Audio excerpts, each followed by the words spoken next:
Hi Leo, it's Veroosh. Welcome to my channel. This is your reading for Leo, Sun, Moon, and Rising for the period of the July 11th through July 19th.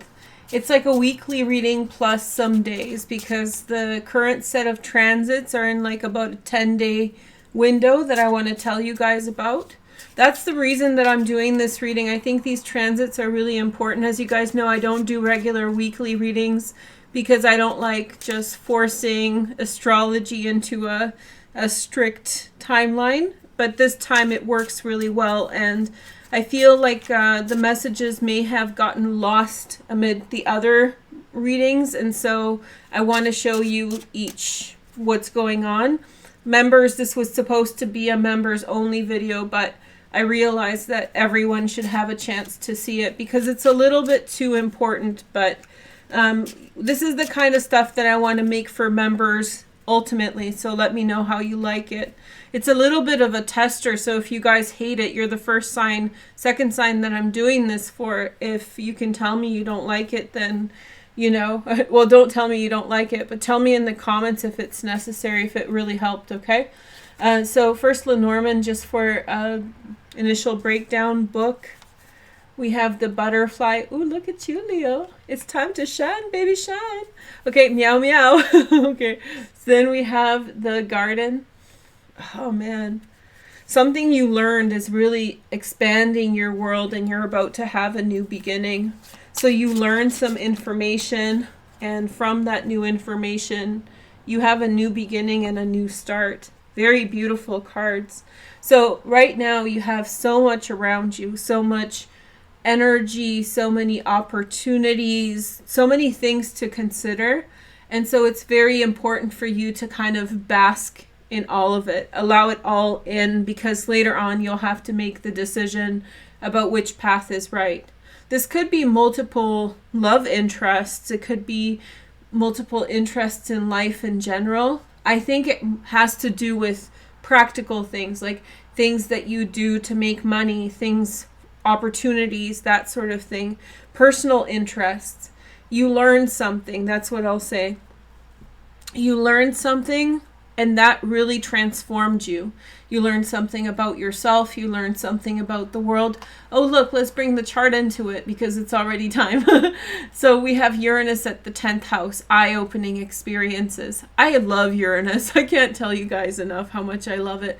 And in your 10th house, and as a Virgo, I get this transit next.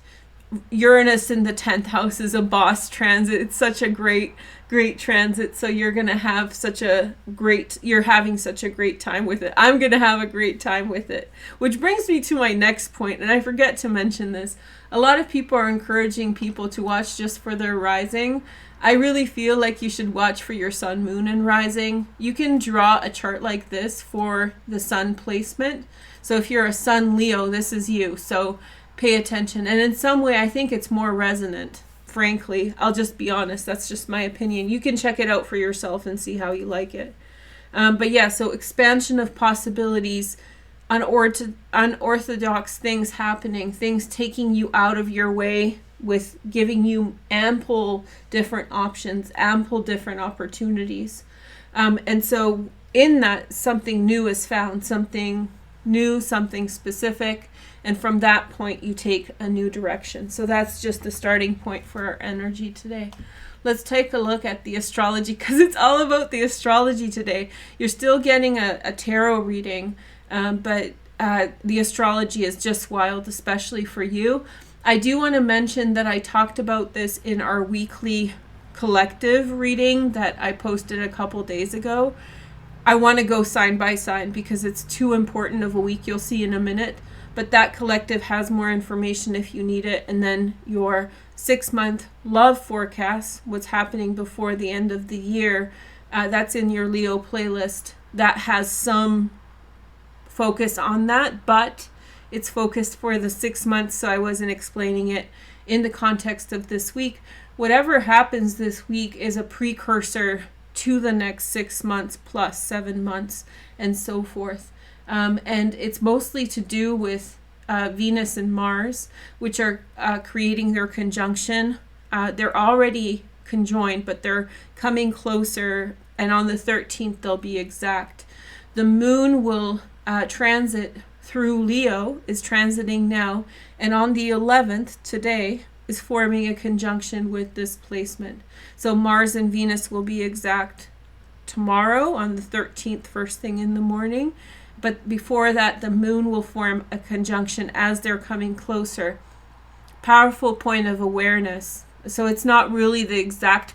I think that the moon conjoining, creating a stellium with Mars and Venus on this position at this time is extremely blessed. Babies that are born at this time, wow, they're going to be amazing. So if you're having a baby, and especially if you're having a baby with it rising Leo, beautiful, beautiful transit.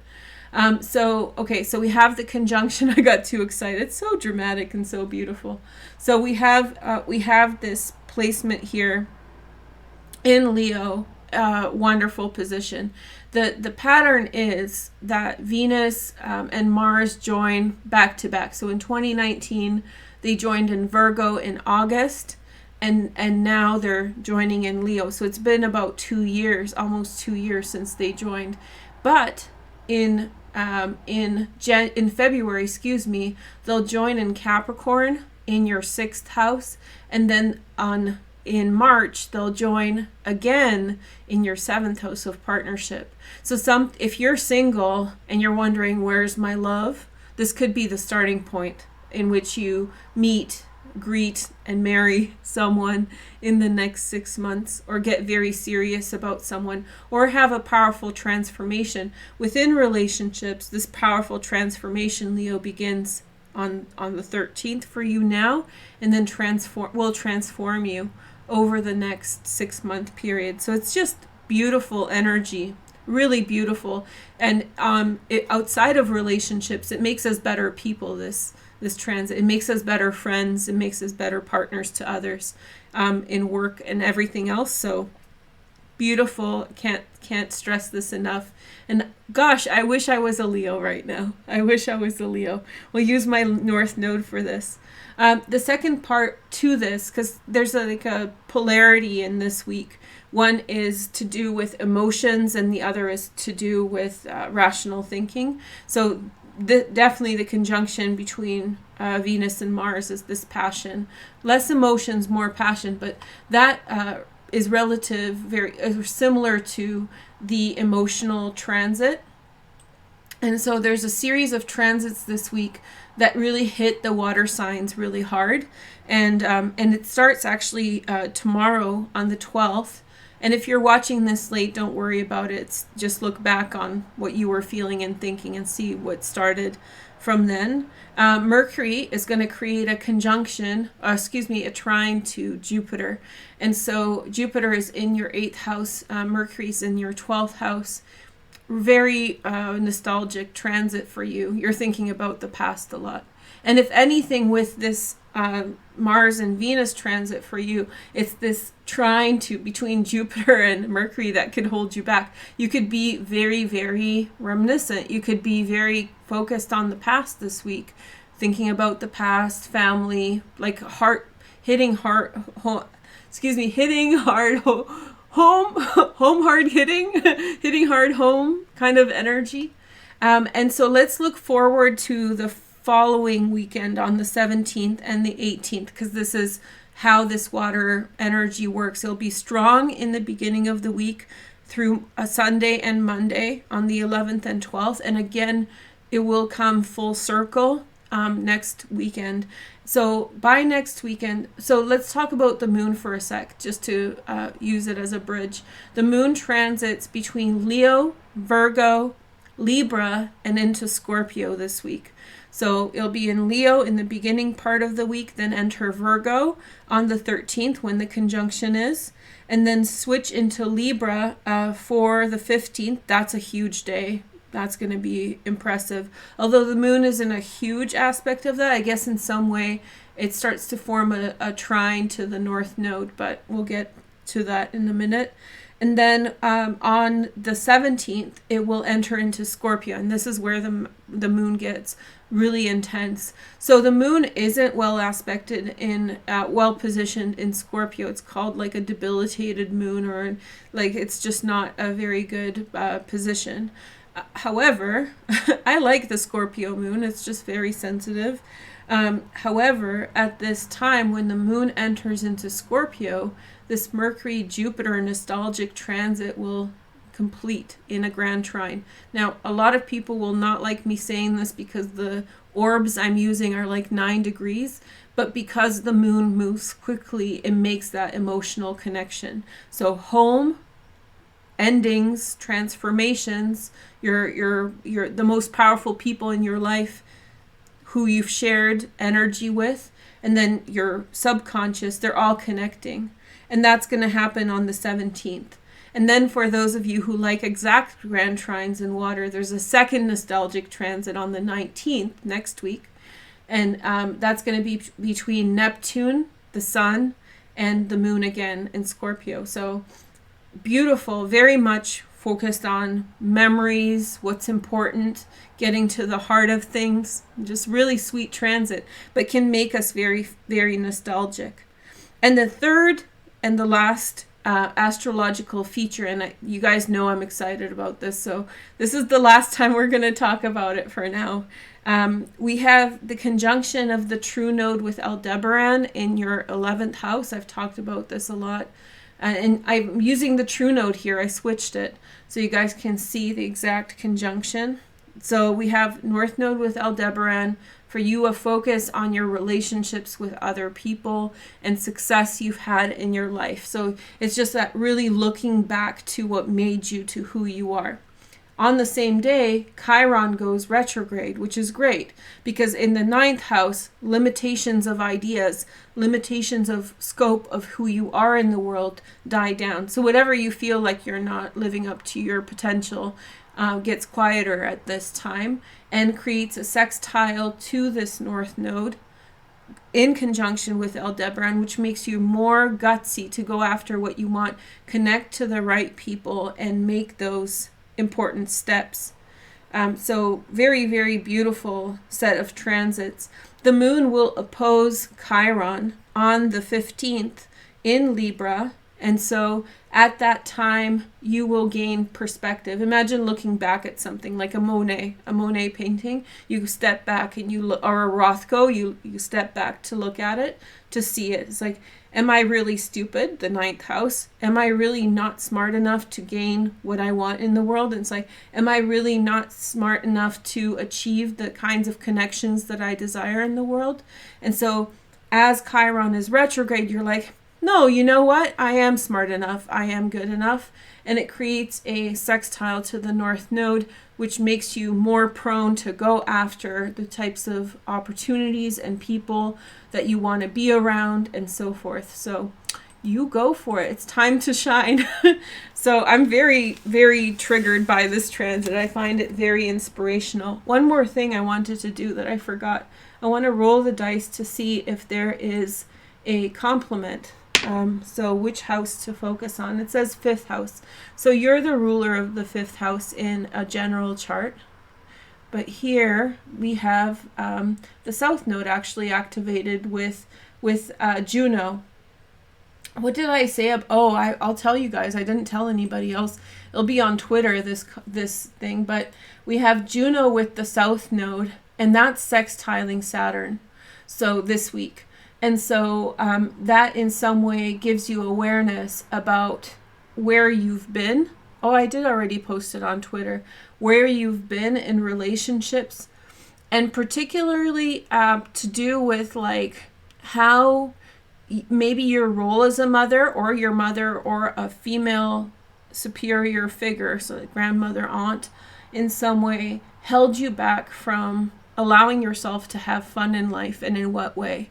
So what were the no's in your life that prevented you from, having the fun that you deserve and you need? Your time to shine, Leo. Oh, I like this. I got goosebumps. I like the synastry between this. So it's your time to shine. So if there is like some there's expectations put on men and women by society about things that are not fair, or that you're not allowed to have because of this and that. And so I feel like this transit, this South Node, Juno sextile Saturn transit in your 7th house, will help you to reclaim what is fun. What are you allowed to have?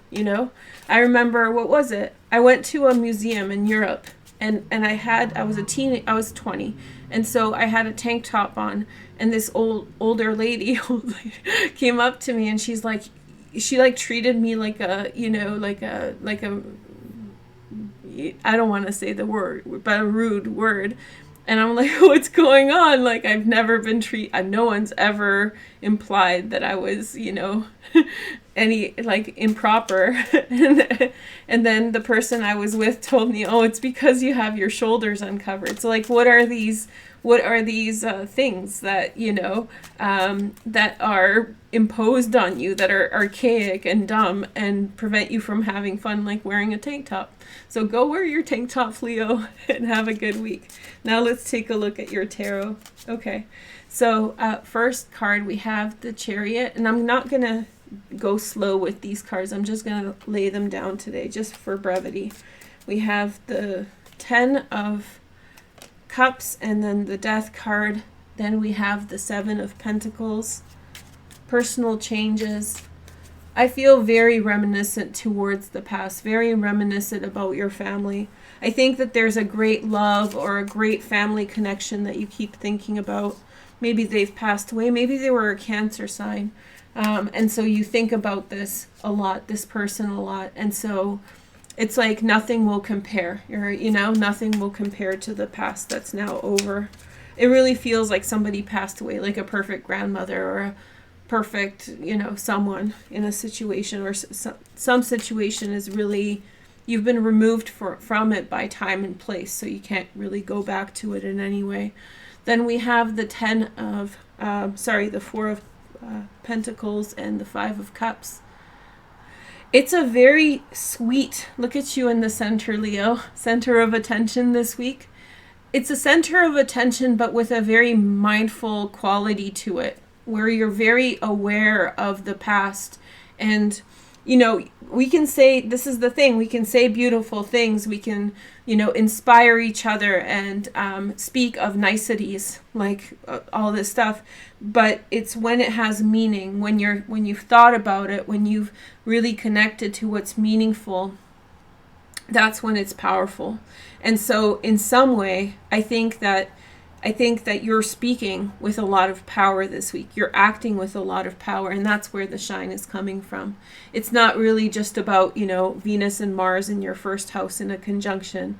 It's the meaning and the feelings and the connection to the things that matter. Somebody's coming in with very nice messages, an air sign, Gemini, Aquarius, or Libra. I'm seeing more and more compatibility between like non-traditional signs. So usually air and fire go together. That's you and like a Libra, for example. But now I'm seeing more like water with fire. So you might be surprised by what sign it is. It could be a Scorpio. I feel like you have a story to tell, and this story is very personal, and I feel like you have this story that you're sitting on that you are going to share with others. It's all about self-actualization. And like I said in the intro, and the reason that I'm focusing on this transit, ultimately my channel is about helping other people grow as much as I can. It's heartfelt, right? And so I feel like for you, it's like I said, the pattern begins with now, and don't expect, like a seed in the ground, don't expect to see much for a while. But it's brewing underneath. And I think what's going to happen is that it's going to translate to the conjunction in Capricorn and then conjunction in Aquarius over the next 6 months. And something beautiful about you is going to come out. And the beauty is going to be about a true understanding of partnership, a true understanding of relationships. And it's very likely that at that time you will find energetic matches of people who complement that, who complement your fifth house. Fifth house is the best house. It really is. It's romance, love, intimacy, all these beautiful things. And so children, all the best things in the world. So expect blessings in the next 6 months, and allow yourself to feel this week all the people you miss and all the people you're thinking about. Get in touch with what really matters. Get in touch with your heart. It really is a week for you to be aware so that you can act with authenticity, and then, which you always do anyway. So let's take a look at your signs, preferable signs, or maybe these are just general guides for some people to help. So we have Virgos are important, Virgo, sun, moon, and rising. And then we have Geminis are important. Geminis have come up twice now, and Aquarians. And of course, Aquarius is your seventh house, right? Aquarius is your partnerships, and so natural partners to you. So Aquarians are teaching you lessons with the Saturn transit in Aquarius, but good lessons. And I think maybe it's time to integrate some of the things you've learned in the recent past, so you can become a teacher, so you can instigate change. And love, maybe this is an Aquarius coming to you with good messages.